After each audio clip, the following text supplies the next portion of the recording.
10 € offerts et votre premier dépôt doublé avec le lien en description.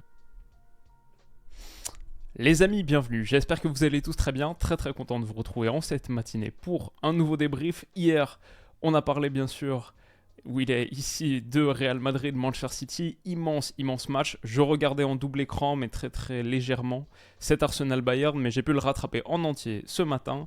Il y a beaucoup de choses dont il faut qu'on discute. Une petite polémique arbitrale à la fin.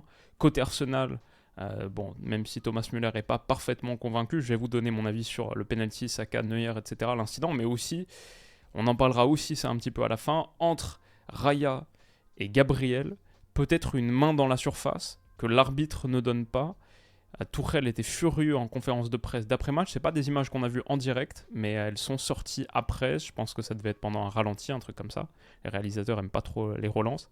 Mais bref, il s'est passé pas mal de trucs. Surtout, je vois aucun monde où le match retour, ce Bayern-Arsenal à l'Allianz Arena mercredi 21h, et pas un classique. Cette Ligue des Champions nous offre de sacrés matchs. Cette rencontre-là, pour moi, ça va forcément être une folie. Grâce à ce match nul obtenu à l'Emirates, le Bayern, regardez, les codes 2,50 pour le Bayern Munich, la victoire, 2,50 aussi pour Arsenal. Il n'y a plus de favoris pour la qualification. C'est désormais, même si 70% des gens partent sur le Bayern, c'est désormais 1,84, 1,84 du pur 50-50, alors qu'Arsenal était quand même favori avant le début de la double confrontation. Ça arrivait avec pas mal de certitude face à un Bayern qui venait de perdre 2 matchs de suite en Bundesliga, remonté contre Heidenheim. Ça va être très chaud ce match retour. Pour moi, soit le Bayern passe et c'est un sacré exploit d'avoir sorti Arsenal, soit Arsenal passe et ça veut dire qu'ils ont sorti une performance mémorable de leur histoire récente à l'Allianz Arena dans un scénario que j'imagine forcément fou. Donc dans tous les sens, ça va faire des étincelles. Et pour Arsenal, attention parce que entre ces deux matchs, il y a Aston Villa. Dimanche 17h30. Dimanche. Aston Villa. Arsenal, bien sûr, comme on sait, leader de Première Ligue, peut pas laisser tomber des points face à Aston Villa. Il va falloir se lever de bonne heure, donc même si ça va un peu moins bien pour eux, ils sont sortis du top 4 récemment. Ils sont encore 5e, je pense, donc gros match contre les Villains. Alors que le Bayern reçoit Cologne le samedi, un jour plus tôt, et surtout ils n'ont plus rien à jouer en Bundesliga, donc en vrai ils vont pouvoir faire reposer totalement leur effectif avant de retrouver donc les Gunners à l'Allianz Arena. Ça va être un immense match, comme je dis, je suis déjà très hypé pour cette rencontre. Et en plus ce soir, aujourd'hui c'est le grand jour, ce soir c'est le grand soir, on a Barça, Paris Saint-Germain, Barça, la cote du PSG elle aussi a encore continue à grimper, elle est à 2 maintenant, une victoire du Paris Saint-Germain à 2, légèrement encore favori pour la qualif, ça pourrait tourner ce soir, on va voir. Pour l'instant les équipes qui ont reçu sur cette phase aller de quart de finale s'en sont pas super bien sortis. Et le Real Madrid en vrai a fait un très bon match hier, pour moi ils auraient mérité sans doute de l'emporter, mais maintenant ils sont dans une posture extrêmement compliquée, on va le voir ici aussi. Allez le faire à l'Etihad, ils sont cotés à 4,60 pour la victoire, et surtout regardez la qualif, ils sont passés à 3. City à 1,33, incroyable, tu te dis, tu as sorti cette belle performance hier, tu es à 3 pour la qualif, parce que un match nul à la maison, quand derrière ces déplacements à Manchester, c'est toujours très compliqué. Bref, ces quarts de finale aller de Champions géniaux, et on va débriefer celui-ci. On parlera de Paris Saint-Germain-Barça ce soir, mais aussi d'Atlético Madrid-Dortmund dans quelques jours, je pense. On va parler de toutes les rencontres. Bref, aujourd'hui, le programme, ce matin en tout cas, c'est celui-ci. Havertz et Rice étaient sous la menace d'une suspension, pas de carton jaune pour eux. Ça, c'était le 4-3-3 d'Arsenal. Kivior était titularisé. Il a été sorti à la mi-temps, il n'a pas fait une grande mi-temps. Et côté Bayern, peut-être la petite surprise, c'était pas de Thomas Müller titulaire, Sané choisi. Et il a fait un super match. Sinon, la ligne de 4, Davies, De Ligt, Dyer, Kimmich, pas d'Upamecano, pas de Kim Min-jae. De Ligt d'ailleurs préféré, et Alphonso Davies sous la menace d'une suspension lui aussi, un peu comme Tchouaméni hier, dès l'entame de match, il met le pied sur Saka. En vrai, il n'y a pas grand chose à dire, c'est une faute qui mérite sans doute carton jaune, et il ne sera donc pas là au match retour. On avait illuminé dans cette rencontre, parmi les hommes clés, le duel Saka-Davies. une bonne partie du match, de l'entame de match, a tourné là-dessus parce que 12e minute, sur ce petit ballon par-dessus de Martin Odegaard, hop, Bukayo Saka est trouvé face à Davies. Il va le mettre dans le vent et un petit contre favorable, mais Davies, son intervention défensive est clairement pas à la hauteur d'un quart de finale aller de Champions.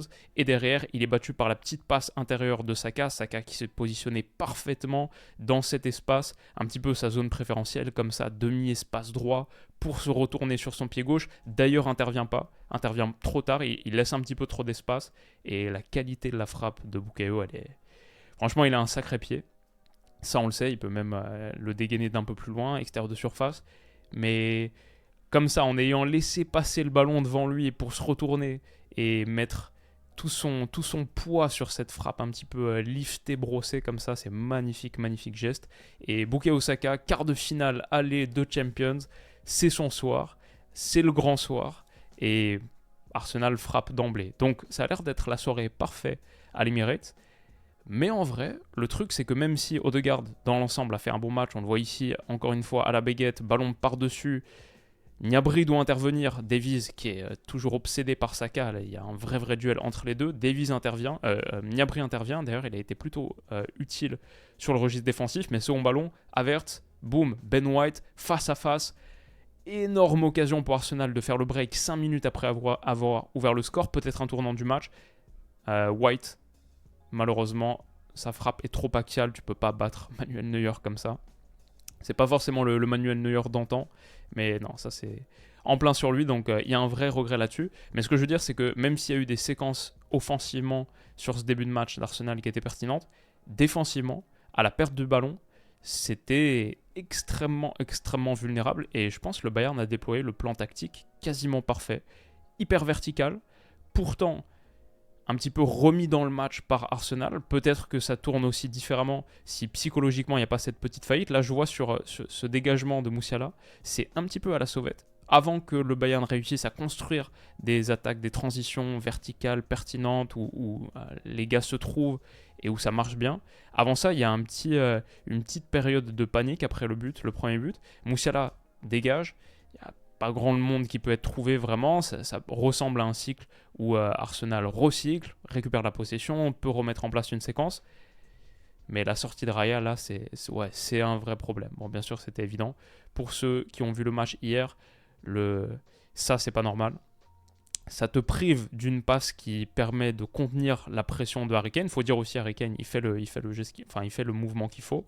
C'est grâce à son activité aussi, même s'il est le seul à y aller, qu'Arsenal se retrouve un petit peu empêtré, mais non, ça part de Raya, la sortie, l'incompréhension avec Gabriel, c'est un problème, il n'y a plus cette passe à mettre, donc Gabriel doit jouer vers l'avant. Là aussi, franchement, il y a encore la possibilité pour Arsenal de s'en sortir sans trop de problèmes. Il y a beaucoup d'espace, en vrai, le Bayern presse, mais de manière un peu coupée en deux, la distance entre Kane et Sané ici est énorme, mais Kivior est battu par cette passe de Gabriel qui n'est pas très bien ajustée. Je pense qu'il réagit il réagit pas suffisamment vite aussi niveau réflexe sur la passe, sur le ralenti c'est assez visible. Il réagit un peu tard. Sané peut récupérer et à l'image de ce que le Bayern a réussi à produire ensuite sur tout le reste du match, la verticalité et la qualité des passes, cette passe de Sané là, c'est pour moi une des plus belles passes que j'ai vues des derniers mois. Elle est sublimissime, incroyable. Dans cet espace-là, dans cet intervalle, regardez la distance de Goretzka par rapport à Declan Rice. Declan Rice qui vient grimper un petit peu sur lui pour essayer de contenir. Mais c'est magnifique, vraiment super bien synchronisé entre l'appel de Goretzka et la passe de Sané. C'est un mouvement délicieux, rien à dire. Declan Rice est battu. Franchement, c'est trop beau. Et la passe de Goretzka est pas mal aussi, hein. Dans l'intervalle derrière, ça aussi, il faut la mettre dans le bon timing avec Gnabry qui part à la limite du hors-jeu pour conserver l'avantage. Superbe relais. La passe de Sané, Goretzka en relais. Gnabry qui va aller finir d'un tacle glissé qui trompe Raya. Raya pas irréprochable non plus là-dessus. Ça passe entre ses jambes. Gnabry, l'ex-gunner, a égalisé. La tambouille est bonne. La cuisine, la recette a l'air d'être sympa. Et derrière, le Bayern va faire très mal à Arsenal, beaucoup plus mal que ce qu'on aurait pu imaginer. Après, offensivement, ça reste une bonne équipe, le Bayern, hein, sur le nombre d'occasions générées. Je pense en Europe, en Allemagne, Je crois même qu'ils sont numéro 1 en Allemagne devant Leverkusen. Ça reste à vérifier. Mais c'est surtout défensivement cette saison le problème pour le Bayern. Mais là, pour Arsenal, c'est pas possible de faire ça quand on voit la distance entre Kane qui va presser seul et le reste du secteur offensif bavarois, de la ligne offensive bavaroise. Tu dois pouvoir mieux faire dans cette position. Même avec la sortie un petit peu catastrophique de Raya, tu dois pouvoir faire mieux. Après, la passe de Sané, elle est franchement lumineuse, magique. Donc ouais, le Bayern revient à un partout dans ce match. Je vais dire, il continue à y avoir ce secteur, le flanc gauche du Bayern, le flanc droit d'Arsenal, continue à être ciblé par des petits ballons par-dessus. On a vu Martin Odegaard tout à l'heure, mais Declan Rice aussi. Là, par exemple, il va le mettre parce que Davies a été averti. Donc, il y a quelque chose à jouer là, parce que c'est la zone de Bukayo Saka. Mais Gnabry a fait vraiment un gros taf. Défensivement aussi. Franchement, là, la compensation pour Davies, qui est un petit peu plus haut, battu par cette passe, Gnabry qui se replie, et la prise à deux Davies-Gnabry sur Saka, ça a été vraiment une des clés du match pour le Bayern. Parce que Saka, à part son but, derrière, il a été un petit peu discret. À part le but où Davies est battu, derrière, ça a été un petit peu discret. Et Gnabry a vraiment fait un gros travail. Là-dessus, la récupération, super match de Gnabry qui va manquer, qui va vraiment manquer avant le retour, parce qu'il est sorti sur blessure. Et Sané aussi a été sorti à l'heure de jeu, peut-être pour le ménager physiquement. Il va falloir que le Bayern fasse tourner contre Cologne. Mais je ne suis pas certain que Gnabry puisse être présent en match retour. C'est dommage, parce qu'il était vraiment très bon. Sur la récupération, comme on le montre, je crois que c'est une récupération d'ailleurs de Gnabry. Leimer, le ballon pour Kane. Kane, en relais intermédiaire comme ça, quand il est trouvé dans des poches d'espace. Et j'ai trouvé que Declan Rice, par exemple, avait fait un match assez compliqué, sans ballon. On attend un petit peu plus de présence, mettre les taquets un petit peu sur le porteur, la défense en avançant, l'agressivité. Je l'ai trouvé, Rice, souvent un petit peu pris dans le no man's land, à l'image de l'action du but égalisateur, mais aussi sur plein d'autres séquences. Et là, Kane, quand il peut être trouvé comme ça, pivoter sur lui-même, entre les lignes, c'est toujours très dangereux. Son ballon là, tout de suite, mais ça m'a impressionné, la verticalité que recherchait systématiquement le Bayern. Pas grave si les actions durent 5 secondes, mais on va essayer de trouver Sané dans la profondeur, on va essayer de trouver Gnabry dans la profondeur, on va essayer de faire mal en première intention, vraiment avec des passes extrêmement risquées. Peut-être elles ont 20% de chance de passer, mais quand elles passent, c'est hyper dangereux. Le petit ballon de Kane là, pour Sané, ça passe à pas grand-chose de le trouver. Retour de Gabriel, mais ouais, hyper dangereux. Et très dangereux encore une fois ici. Le Bayern se sort bien de son premier tiers. J'ai pas trouvé Arsenal excellent à la pression. Peut-être ils étaient assez bien écartés. Finalement, il y avait de l'espace et aussi il y avait la qualité individuelle de Sané là sur Kivior. Kivior se fait manger, il n'y a pas grand-chose à dire. Comme Davies tout à l'heure face à Saka. Sur ce flanc gauche, Kivior se fait dévorer par Sané. En une touche, il va accélérer derrière. Hop. Battre Jorginho. Battre Gabriel. Battre Saliba qui fait faute sur lui. Et c'est dommage, j'ai pas inclus le petit geste de Manuel Neuer au tout départ de l'action. Le petit flick là, pied droit, pied gauche, pas Hansi Flick, petite pichenette pour... bon, j'ai pas l'image, mais si vous voulez aller revoir, vraiment très sympa le petit geste de Neuer, mais c'est ça qui amène cette action. Sané, depuis son flanc droit, qui accélère après avoir battu Kivior, qui fait très mal, l'hyper vitesse du Bayern. Arsenal n'a pas vraiment eu de réponse à ça. Et c'est un vrai truc à corriger avant le match retour. Je trouvais dans l'ensemble que tactiquement, l'approche d'Arsenal était pas bonne. Je pense le Bayern tactiquement était au-dessus d'Arsenal sur ce match. Après, ils ont quand même généré que 8 tirs, 2 en première période, 2 buts sur 2 tirs en première période, dont un penalty. Je pense que les XG ne sont pas un très bon indicateur de ce match parce qu'il y a le penalty, ça c'est 0,75 XG direct. Arsenal a eu des occasions et peut-être l'action de Coman à la fin, il y a peut-être un petit hors-jeu, l'action qui fait poteau à la fin. Arsenal a généré des trucs qui ne sont pas finis par un tir. Le Bayern aussi, donc dans l'ensemble, j'ai pas trouvé le Arsenal très bon sur cette partie. Il y a beaucoup de choses à corriger avant le match retour. Mais bref, ça fait penalty pour Harry Kane sur son retour à Londres, 15e but en 20 matchs contre Arsenal. Le penalty est magnifiquement bien tiré parce qu'il sait que Raya va anticiper. C'est Kane sur ses penaltys croisés quand c'est puissant là dans cette zone, c'est un des meilleurs tireurs, peut-être le meilleur tireur de penalty d'Europe. C'est quasiment impossible à arrêter, donc si tu veux le stopper dans cette zone, faut anticiper. Mais je savais pas qu'il avait ça dans son répertoire, de aussi regarder, de faire le penalty Neymar ou Jorginho en stoppant sa course au dernier moment, contre-pied parfait. le calme, la sérénité et la lucidité de Kane qui crucifie encore une fois Arsenal. Magnifique penalty. Et le Bayern donc reprend l'avantage dans ce match. On vivait un début de soirée de Champions League totalement fou entre Real City et ça. C'était pas mal du tout. Et derrière, encore une fois, le Bayern à la récupération, Arsenal incapable de réussir son contre-pressing. On essaie d'habitude tellement efficace dans ce registre, mais là, il y a des ajustements à faire avant le retour, parce que ça a été trop facile pour Musiala, par exemple, de trouver les petits ballons de dégagement. Sané peut attaquer le grand espace. Waouh. Quand tu concèdes ça à domicile, face au Bayern de Sané et de Gnabry, il y a des trucs à revoir. Heureusement pour Arsenal, Sané se laisse pas tomber, laisse pas traîner la jambe ici, sinon c'est rouge pour Martin Odegaard. Tu te retrouves à 2-1, 1-2 chez toi, 10 contre 11 au bout d'une demi-heure de jeu, et en plus avec Odegaard qui rate le match retour, ça aurait pu être scénario catastrophe. Heureusement aussi pour Arsenal, le deuxième ballon de Sané, la deuxième touche de Sané est trop courte. Il doit continuer à pousser très très fort. Il se la laisse un petit peu dans les pieds.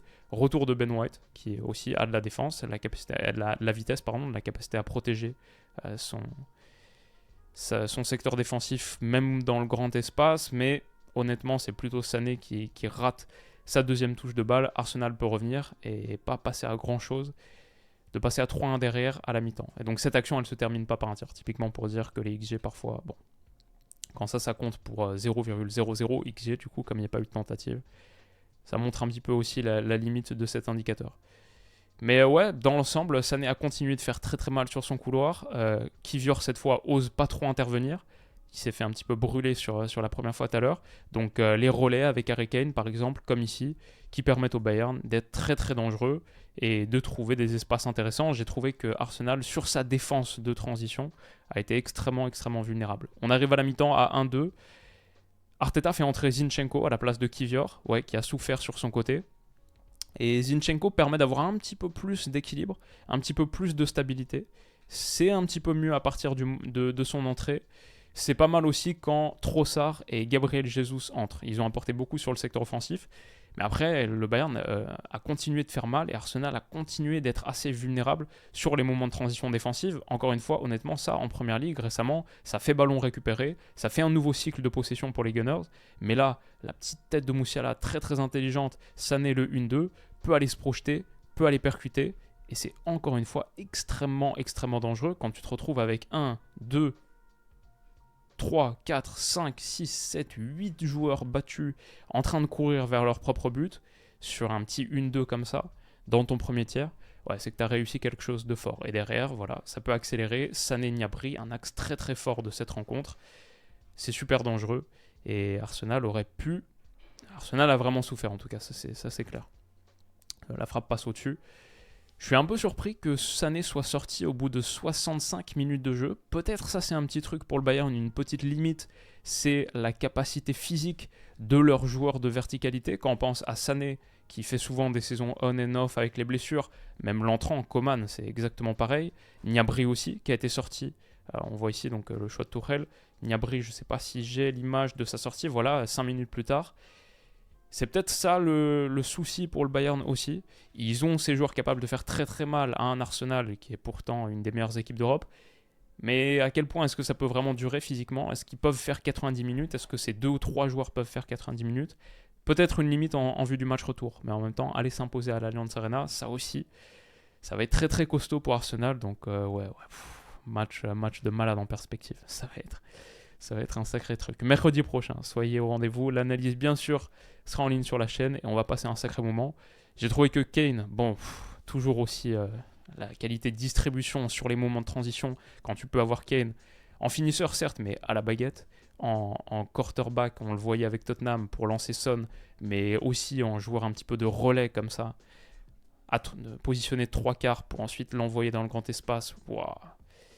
C'est très très costaud et je crois que ça passe ma passe préférée de Kane sur ce match. C'est pas celle-ci, c'est pas une de celles qu'on a vues plus tôt, même si elle est très très dangereuse. On la voit dans quelques minutes, mais c'est incroyable. Bref, Trossard, Jesus, leur entrée, vraiment pas mal. On avait parlé aussi de Trossard comme homme clé de cette partie et le super sub buteur contre Brighton, buteur l'autre jour aussi contre Porto, le seul but de la double confrontation après être entré. Est-ce qu'il était titulaire sur ce match? Je me souviens pas, mais récemment il a marqué aussi en entrant en cours de jeu. Super joueur en sortie de banc. Et ouais, le relais ici avec Jesus. Jesus aussi qui a fait une très très bonne entrée. Qualité de déplacement, les petits espaces, les petits crochets. Et là, il peut aller chercher l'autre côté pour Saka. Trossard, Jesus, Saka. Vraiment pas mal. Vraiment pas mal. Et peut-être quelque chose, une idée à considérer avant le match retour. Je suis pas certain, par exemple, que Martinelli ait marqué beaucoup de points dans ce match vis-à-vis de la performance de Leandro Trossard. Ouais, le trio fonctionne très bien. Et d'ailleurs, c'est justement Trossard présent au tout départ de l'action, qui va initier et conclure l'action du de partout. Trossard, ça s'appuie sur, sur Saka. Saka qui combine avec Martin Odegaard dans le demi-espace droit. Joue sur Jesus.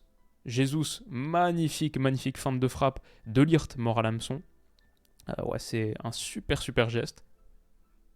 Et ensuite le deuxième pour la transmettre, pour battre Goretzka, pour faire mordre Goretzka et la transmettre à Leandro Trossard. C'est absolument magnifique. Et c'est les gestes, c'est les actions qu'on voit du côté d'Arsenal avec un joueur décalé qui la reprend en première intention comme ça, dans le côté pour le gardien un petit peu fixé et loin de son second poteau pour aller finir. Magnifique. Manuel Neuer battu 2 fois donc sur sa droite par Saka en première, par Trossard ici en seconde, mais l'égalisation super but. Franchement, on a eu des sacrés buts entre Real City et là. Belle soirée et beau but. J'ai vraiment adoré cette conclusion de Leandro Trossard. Je crois que là, on a encore une fois, pour montrer un petit peu, Rice battu sur la sortie de balle. Le Bayern réussit à faire très mal en percutant dans le grand espace. Là, encore une fois, c'est hyper dangereux. Et ma passe préférée du match, avec Coman qui s'appuie sur Kane, mais qui réussit à faire ça? Il lève les yeux vite fait, il voit autre côté Rafael Guerreiro, je crois, qui est entré en cours de jeu, et il va réussir à trouver un ballon. Comme ça, c'est sublime. J'ai hésité à l'inclure, mais je pense que l'UEFA est encore très vigilante sur les lendemains de match. Donc malheureusement, lendemain de match, c'est difficile d'inclure des images de Champions. Le ballon, là, il est absolument délicieux. Je pense qu'il n'y a pas d'action vraiment significative au bout. Mais Kane, dans un bon soir, quand tu réussis à faire des trucs comme ça, c'est pas mal. Ouais, pas mal du tout. Le Bayern a été bon, franchement. Le Bayern, pas grand chose à dire. J'ai trouvé qu'Arsenal, sur sa pression, un petit peu coupé en deux. Genre là, Trossard vient essayer de gratter les pieds, chatouiller les pieds de Kimmich. Havertz pareil sur Leimer. Mais le Bayern s'en sort. Et du coup, on a vraiment un 6 plus 4 avec beaucoup d'espace ensuite à aller infiltrer pour le Bayern. Et ça a été un petit peu l'histoire de ce match. Je pense qu'il y a beaucoup de progrès à trouver pour Arsenal sur sa phase de pression. Est-ce que c'est une question de conditions physiques? Est-ce que simplement le Bayern a réussi à trouver les petits espaces pour se dégager, se sortir de cette pression? Peut-être la menace dans la profondeur, la verticalité fait que tu as aussi un 6, un back 6 là, qui reste un petit peu plus bas, qui a peur de trop se livrer. Je comprends, quand après 80 minutes d'attaque rapide là, tu as tellement souffert, peut-être que tu rechignes un petit peu à monter un petit peu plus haut. Mais ouais, ça c'est le genre de situation qui font que le Bayern a vraiment ses chances pour moi au match retour. Et Arsenal arrivait net favori de cette double confrontation. Comme on a vu, c'est devenu très équilibré. Ouais, ça va être costaud. Je pense que c'est à peu près tout ce qu'il y avait à dire sur cette fin de match. À part les décisions arbitrales, on va y venir. Aussi, quelques interventions défensives pas top. Genre là, Partey, sa tête, ouais, c'est pas excellent. Et aussi, Kane, dans son duel aérien là, avec Gabriel et Saliba, les deux qui se marchent dessus. Gabriel Saliba, pas top sur cette rencontre. Alors que pourtant, Arsenal, de loin, la meilleure défense enfin, pas de loin, mais de quelques buts, la meilleure défense de Premier League. Hyper souverain cette saison. Là, Gabriel et Saliba, un de leurs moins beaux matchs sans doute de l'exercice 2023-2024, pour sûr de l'année 2024. Et Kane qui réussit à prendre le dessus. Derrière, ça aurait pu être encore une fois dangereux. Il y a un centre en retrait, c'est coupé par Coman, poteau. Peut-être que Sané est hors-jeu sur la tête de Kane. C'est peut-être ça le seul truc qui m'empêche de définitivement dire que c'est une grosse occasion. Mais après, ça se joue à quelques centimètres. Et honnêtement, sur le mouvement, il n'y a pas grand-chose à dire. Coman, sa petite déviation passe entre les jambes de Raya et heurte le montant. heureusement pour Arsenal, qui a eu quand même, à 30 secondes de la fin, l'opportunité de l'emporter. Partey, la passe, et là c'est sans doute la zone de vulnérabilité du Bayern. Eric d'ailleurs, qui est un petit peu concentré ici sur Gabriel Jesus. Jesus qui va faire une petite passe décisive sans toucher le ballon. Mais ouais, d'ailleurs, Davies là, bon Davies qui sera pas là en plus au retour. Pardon, c'est peut-être Coman qui est entré et qui essaie de couvrir dans le rôle de Gnabry tout à l'heure. Mais ouais, en tout cas, ici, il y a une petite fragilité. On a vu d'ailleurs sur le but de Saka, sur le but de l'ouverture du score, il y a une petite fragilité. Il est battu. Saka, ça ressemble plutôt à Davies. Je vois une petite barbe, ça ressemble plutôt à Davies. Saka peut accélérer. Est-ce que c'est penalty ça? Il est fauché par Neuer. Neuer qui touche pas le ballon. Saka tombe en pleine surface. C'est la 90 plus 4,39. L'arbitre décide de ne pas revisionner à la VAR et de siffler à la fin du match avant. Donc ça fait un petit peu de polémique. Après, pour moi, si je suis honnête, en revoyant le ralenti, Saka cherche vraiment le penalty. Il cherche à construire ce penalty, à le manufacturer un peu, en mettant sa jambe droite vraiment à fond sur Neuer. Mais après, pour moi, tu peux aussi argumenter dans l'autre sens que Neuer sort, touche pas le ballon, et il y a un vrai contact. C'est un contact solide. Saka derrière, il a un ballon, s'il bat Neuer là, le but est vide. Peut-être que Saka doit pas chercher le penalty et plutôt chercher à conclure lui-même, parce que je pense honnêtement que s'il bat Neuer, avec De Ligt qui est un petit peu pris là dans sa course, il y a vraiment l'espace pour la mettre au fond, mais il cherche vraiment à mettre sa jambe. Après, pour moi, ça veut pas dire pour autant que c'est pas penalty à 100%, c'est très dur de trancher. J'ai un peu du mal. Pour moi, c'est plus du 50-50. C'est vrai, il le cherche ce péno, mais c'est vrai aussi que Neuer touche pas du tout le ballon et il est quand même grosso modo dans sa ligne de course.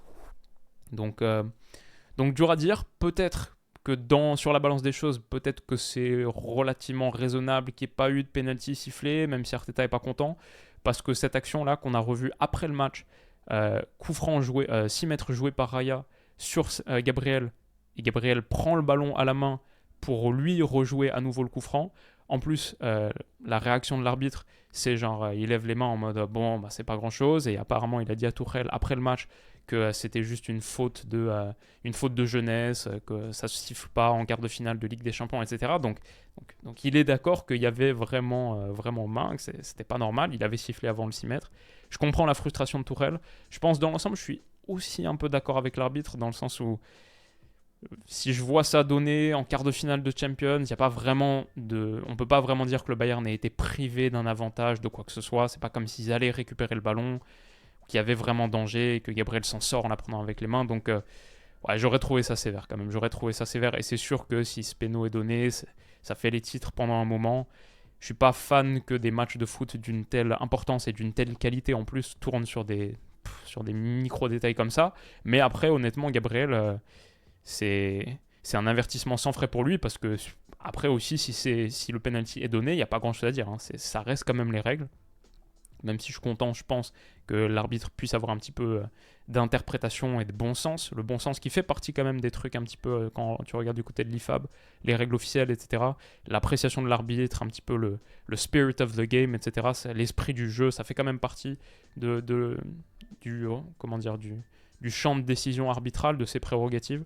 Donc, pour moi, je suis heureux quand même que ce soit pas donné péno. Je pense que c'est logique. Et ça aussi, quelque part, ça me semble assez logique. Donc finalement, même si l'arbitre va être au centre de toutes les polémiques controverses, et je sais que ça va pas être très populaire de dire ça, fondamentalement, sur ces deux décisions, je pense qu'il est pas si loin que ça de la vérité. Bon, peut-être vous n'êtes pas d'accord, je peux comprendre aussi. Mais c'est ce que je dirais. On peut juger à la réaction de Mikel Arteta au coup de sifflet final qu'un match nul contre le Bayern, contre ce Bayern-là à l'Allianz Arena, c'est pas du tout un aussi bon résultat qu'un match nul contre Manchester City à l'Etihad quelques jours plus tôt. C'est pas tout à fait le même visage. Et effectivement, maintenant, il va falloir aller sortir une très très grosse performance à Munich pour espérer passer. Arsenal, là, en une semaine, mais c'est ouf, hein, la saison tourne en une semaine. Hein. Parce que réception d'Aston Villa, ça va pas être facile. Ça va pas être facile du tout. Et derrière, déplacement à l'Allianz Arena, ça en 3 jours. En 3 jours. Bon, 4 jours, 14, 15, 16, 17. Mais sacrée période que s'apprête à vivre les Gunners. J'envoie toute ma force Stan. Je ne sais pas comment je réagirais si mon équipe était pris là-dedans. Je ne sais pas comment je réagirais si j'étais Mikel Arteta. Le niveau de tension qu'il va y avoir dans ce vestiaire sur ces 4 jours. Tout peut basculer. Et Arsenal qui est en train de faire une saison magnifique, ça peut très très mal tourner. Attention à eux. C'est extrêmement chaud. J'ai déjà hâte du match retour. Mais en attendant, on a bien sûr Paris-Barça ce soir. C'est le grand jour, le grand soir. On est en train de vivre une belle semaine. Et je pense que ça va continuer ce soir. Donc, si cette vidéo vous a plu, n'hésitez pas à me le dire en commentaire. Ça fait toujours plaisir. Un petit pouce bleu. Je vous souhaite un très bon début de journée. Et rendez-vous ce soir pour l'analyse de Paris-Barcelone. Prenez soin de vous les amis et à tout à l'heure. Bisous.